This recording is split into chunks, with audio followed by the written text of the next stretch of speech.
Hello everybody, thank you for tuning in again. To my left and your right, my wife is performing close grip bench press in a cardigan and jama bottoms and Nordic slippers and complaining about the cold. Having holidayed in Norway in -25. To my right and your left is what I'm going to be doing. Today is a recovery day. So no actual training as such, but just exercise. They're not jama bottoms, what are they? Jogging bottoms. Jogging bottoms. Disguised as jama bottoms. Yeah, okay. I have a really simple way of determining how I'm going to run a recovery day. I will either A, take the sledge out, which is my preferred method. It is currently pissing down and I'm not doing it. If I can't take the sledge out, if someone's using it already, or if or it's raining, I will then simply decide what's aching or what was trained recently. So, or if I have any injuries. If it was trained recently, I'll do some very lightweight, high rep movements just to get some blood in. Exactly the same if something is aching, some high rep lightweights, and even exactly the same for something that's injured. So yesterday was deadlifts, a few sets of squats, and my hamstrings and glutes and lower back are all a little bit stiff, not sore but stiff. And I also have a slight something going on in my left hamstring, right at the top where it meets the glute. So firstly, I am going to do some very light pull-throughs with a small squat so that it gets that hamstring right where it targets, the hamstring right where it meets the glute. Remember, there are 4 hamstring heads that all cross the knee. The semimembranosus, semitendinosus, and the biceps femoris has 2 heads. I keep hearing this mistake online. The biceps femoris has 2 heads. It's called the biceps.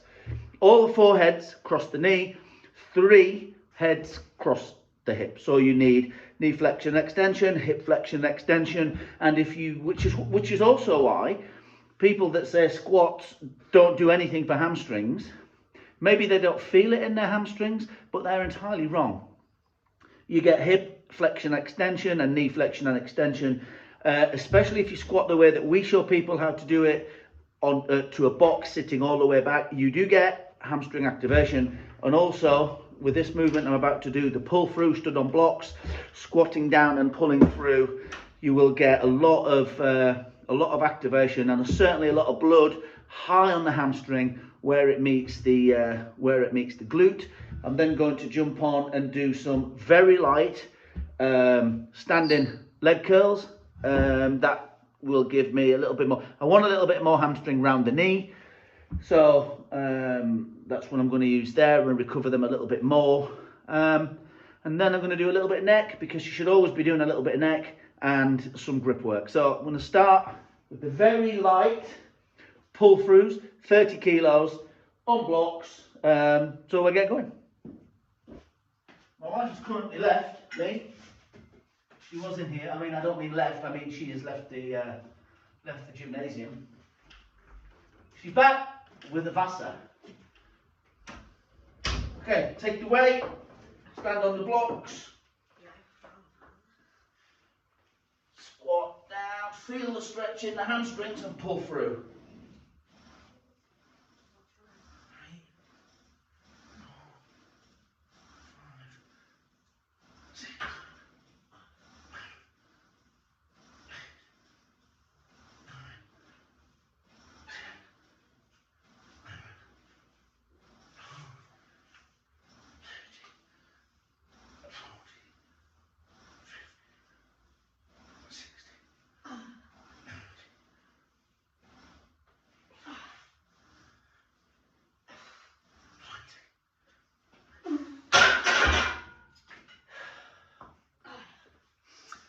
Like that. I love pull-throughs. I know not everybody does them and not everyone feels them. I tend to prefer them higher reps. Again, just because I prefer a higher rep doesn't mean you will. because I feel them in my upper hamstring and glute. Doesn't mean you will, and doesn't mean you won't. But I do prefer doing them on the blocks, as you can see. It just puts me in a slightly better position. But what I'm going to do this time is move the strap on the machine there up a little bit, so that it comes in on the next set from a slightly different angle. And another 20. So it'll essentially just be 3 sets of 20, 3 different angles, just to a little bit of stimulation differently. It's always good to trade your angles anyway. Trade your ankles, Louise. Yeah, I do. Yeah. So it might not look like it's much of a difference in height. It's probably 3 or 4 inches, but this is high dumbbells, but it does make a difference. So we'll do the next 20 now. You may be noticing dumbbells appearing at the bottom of the video. That's loopy loo. Do you want me to move out the way? No, dumbbell pressing. No, I don't want you to move out the way. I'm not dumbbell pressing. What are you doing? Oh, rollbacks. Rollbacks. Everyone would be delighting at that delicious cardigan you're wearing. Mohair, right? Is it mohair? Ulster's finest polyester.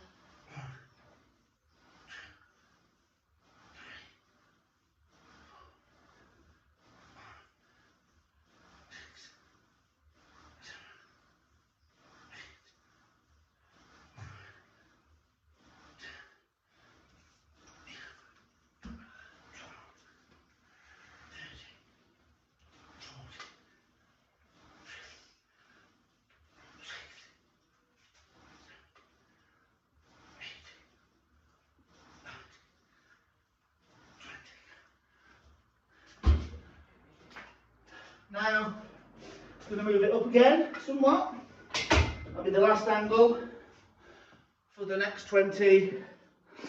And then probably that's about it. I'll probably put the grip work up on a separate video. I'm not going to do the standing single leg. Oh, yes. Curls. You all know what they look like and what they do. And the neck. I'm sure that's been in other videos. But yeah, I'll do one more set. Hi. Hello. Hello. And it's the rollbacks. Nice. Okay, power lift there. Elbows in. Beautiful. We'll do the last set now. Because we want to.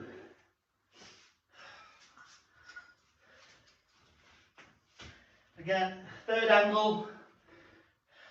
This is tends to, essentially for me, this tends to hit all of the muscles that the deadlift does anyway.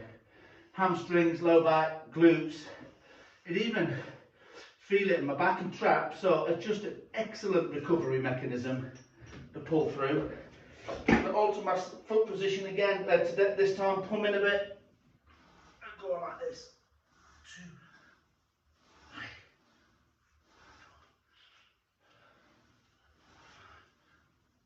6, 7, 8.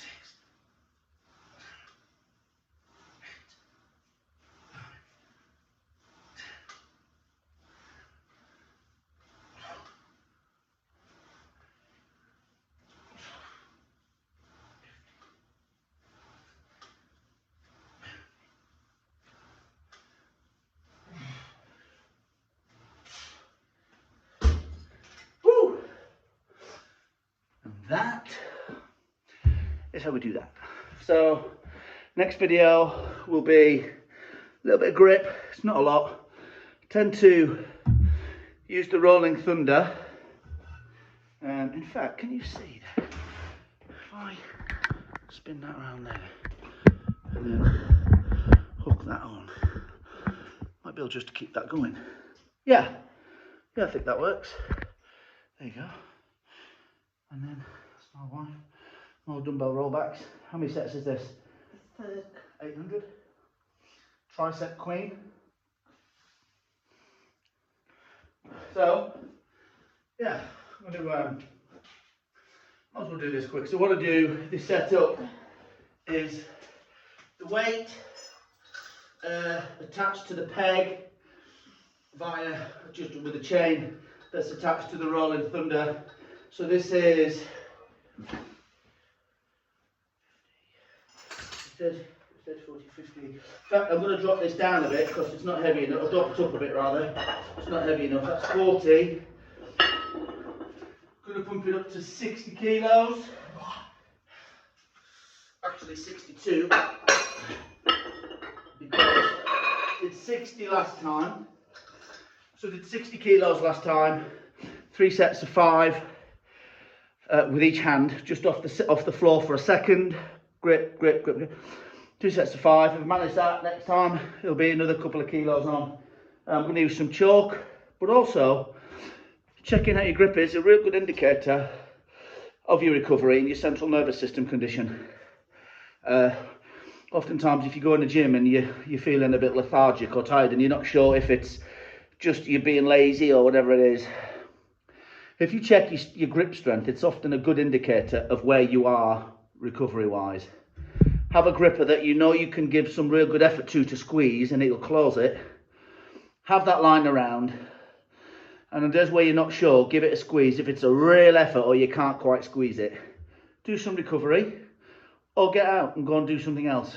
You know, take a day out, take a day off, whatever. But I'm off a good today. So I'm going to have a go, give it a go, see where we are. Let me get that chalk, one sec.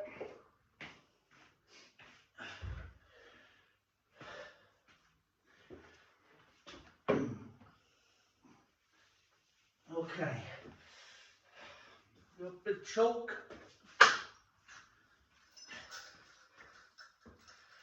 Okay. Brilliant. 2.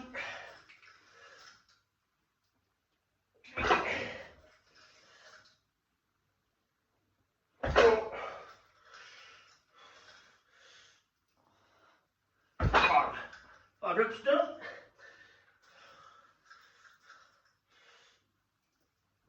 1, 2, 3, 4, 5. So this is as simple as that for me. I'll do that again another twice. But what I found, I'll watch Magnus Mitbo, and when he's taught, I mean, the climbers have fabulous grip strength.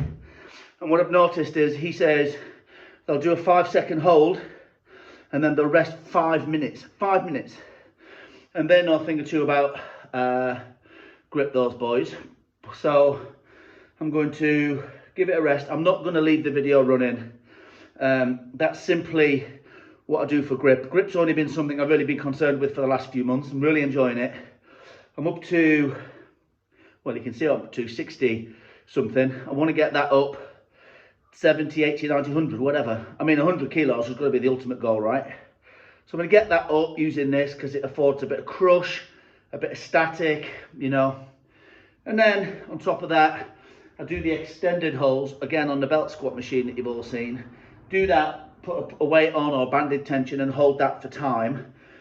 And that actually gives you a huge forearm pump. Because remember, whilst they are linked, there is a very definite difference between training for grip and training for forearm size. They are linked, of course they are, there's crossover, but you can train them independently. I always think it's best to mix it up a little bit, but whatever works for you, and you should keep it like that. Anyway, if you've got this far, please, what would we like them to do, Louise?